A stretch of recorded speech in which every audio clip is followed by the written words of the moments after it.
Assalamualaikum warahmatullahi wabarakatuh. Bismillah, Alhamdulillah. Sahabat Takwa, seneng banget rasanya bisa menyapa kembali, apalagi di bulan yang penuh berkah ini, untuk kita sama-sama mengupas sebuah tema yang luar biasa, yaitu arena lomba kebaikan. Yap, selamat datang kembali di season 2 pengkajian tafsir kita, dan ini spesial banget karena kita sudah sampai di episode ke-7 untuk juz 2. Dan yang lebih istimewa lagi, pembahasan kita kali ini tayang tepat di hari ke-9 bulan suci Ramadan. Semoga ya semangat kita buat belajar sama membaranya dengan semangat kita beribadah. Amin. Oke, kita langsung aja menyelam ke inti pembahasan kita, yaitu dari surah Al-Baqarah ayat ke-148. Coba deh, sahabat takwa perhatikan, ada satu perintah inti di sini. Fastabiqul khairat, maka berlomba-lombalah kamu dalam kebaikan. Ini bukan sekedar saran atau informasi biasa loh, ini adalah sebuah perintah, sebuah panggilan buat kita semua untuk ikut dalam kompetisi paling bergengsi yang diselenggarakan langsung oleh Allah Subhanahu wa Ta'ala. Nah, sebelum kita bedah lebih dalam, penting banget buat kita tahu konteksnya. Para ulama tafsir menjelaskan ada yang namanya munasabah, atau kaitan ayat ini dengan ayat-ayat sebelumnya. Jadi, di ayat 146 dan 147, Allah Subhanahu wa Ta'ala itu menjelaskan kalau ahli kitab sebenarnya tahu banget kebenaran tentang Nabi Muhammad SAW dan Ka'bah, tapi ya mereka menyembunyikannya. Lalu, setelah Allah menegaskan tentang pemindahan kiblat, seakan-akan Allah bilang, udah, cukup, jangan lagi berdebat soal arah kiblat. Di sini Allah berfirman, walikullin wijhah, artinya, bagi setiap umat itu ada arahnya masing-masing. Menurut para ahli tafsir seperti Ibnu Abbas radhiyallahu anhuma, ayat ini tuh ngasih tahu kita, umat Yahudi punya arahnya, umat Nasrani punya arahnya, dan sekarang umat Islam punya arah yang paling mulia, yaitu Ka'bah. Pesan utamanya itu dalam banget, sahabat takwa. Isu sentralnya itu bukan lagi perdebatan tentang arah, tapi tentang apa yang kamu lakukan setelah menghadap arah itu. Fokusnya langsung digeser, dari kemana menjadi berbuat apa.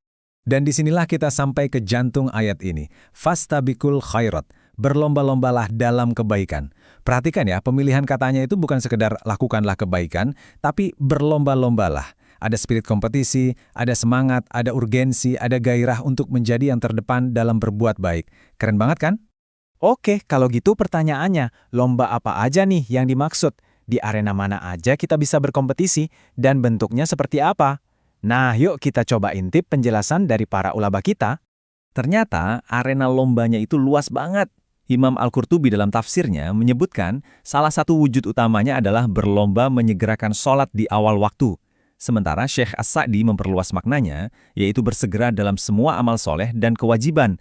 Ini nyambung banget sama hadis riwayat Ibnu Al-Mubarak yang isinya, siapapun yang dibukakan pintu kebaikan untuknya, segeralah manfaatkan, karena dia nggak tahu kapan pintu itu akan ditutup.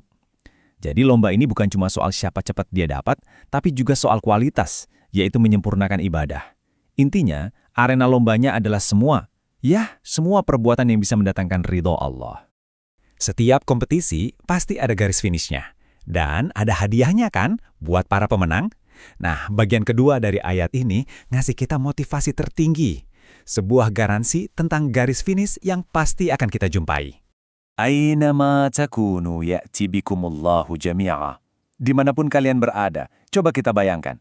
Mau kita di kutub utara atau di tengah gurun, mau kita tersembunyi di dasar laut atau di puncak gunung tertinggi, bahkan mau jasad kita udah hancur lebur sekalipun, Allah pasti akan mengumpulkan kita semua. Inilah garis finishnya sahabat takwa. Hari pengadilan. Nggak akan ada satupun kebaikan, sekecil debu pun yang bakal luput dari radarnya. Setiap tetes keringat kita dalam lomba ini akan dilihat dan dibalas setimpal. Dan untuk menghapus semua keraguan kita, ayat ini ditutup dengan penegasan yang luar biasa. Innallaha ala kulli syai'in qadir. Sesungguhnya Allah Maha Kuasa atas segala sesuatu. Ini kayak stempel garansi dari Allah. Kekuasaan Allah untuk membangkitkan dan mengumpulkan kita itu absolut, nggak terbatas. Jadi, janji tentang hadiah dan balasan itu adalah sebuah kepastian yang nggak bisa diganggu-gugat. Oke, teorinya udah dapat, semangatnya udah dapat. Sekarang, gimana caranya kita bawa spirit fastabiqul khairat ini ke kehidupan kita sehari-hari? Gimana caranya kita jadi kompetitor kebaikan di era modern ini? Kita mulai dari arena yang paling sering kita hadapi, kantor atau tempat kerja. Kompetisi di sana kan seringnya identik sama sikut-sikutan, cari muka, bahkan menjatuhkan teman demi jabatan. Nah, fastabiqul khairat itu membalik total paradigma ini. Lomba yang sesungguhnya adalah siapa yang paling bisa jadi solusi, siapa yang paling banyak menebar manfaat buat tim dan perusahaan, siapa yang paling jujur dan amanah dalam pekerjaannya. Itulah pemenang sejati di mata Allah. Terus kita pindah ke arena yang gak kalah seru, media sosial. Wah, di sini lombanya seringkali tentang adu banyak likes, followers, dan popularitas semu. Tapi bagi seorang kompetitor kebaikan, arenanya beda total. Lombanya adalah siapa yang paling gercep nyebarin konten positif, siapa yang paling rajin berbagi ilmu bermanfaat, bukan malah nyebar hoaks atau kebencian. Siapa yang pakai jempolnya untuk nenangin hati orang, bukan buat manas-manasin suasana.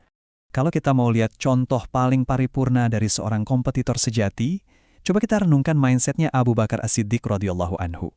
Ada kisah menarik ketika disebutkan bahwa keutamaan sholat di awal waktu itu ridwanullah atau keridhaan Allah, sementara sholat di akhir waktu itu afullah atau ampunan Allah.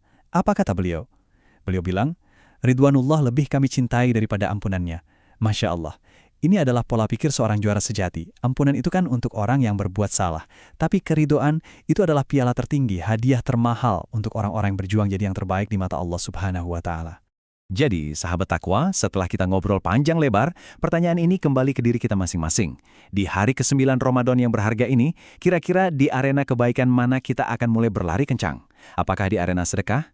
Di arena tilawah Al-Quran, di arena berbakti pada orang tua, atau di arena menjadi pribadi yang lebih baik di kantor dan media sosial? Yuk pilih arena lombamu dan mulailah berlari. Itulah pengkajian kita untuk kali ini. Semoga Allah Subhanahu wa Ta'ala memasukkan kita semua ke dalam barisan para atlet kebaikan, orang-orang yang selalu berfastabiqul khairat. Perlu diingat, seluruh materi dalam kajian ini berada di bawah bimbingan dan pengawasan guru kita, Ustadz Ahmad Alifian, BA LC.MA. Taqwa Talks with AI, when Taqwa talks to technology. Obrolan ringan menambah ketakwaan. Sampai jumpa di pembahasan berikutnya. Wassalamualaikum warahmatullahi wabarakatuh.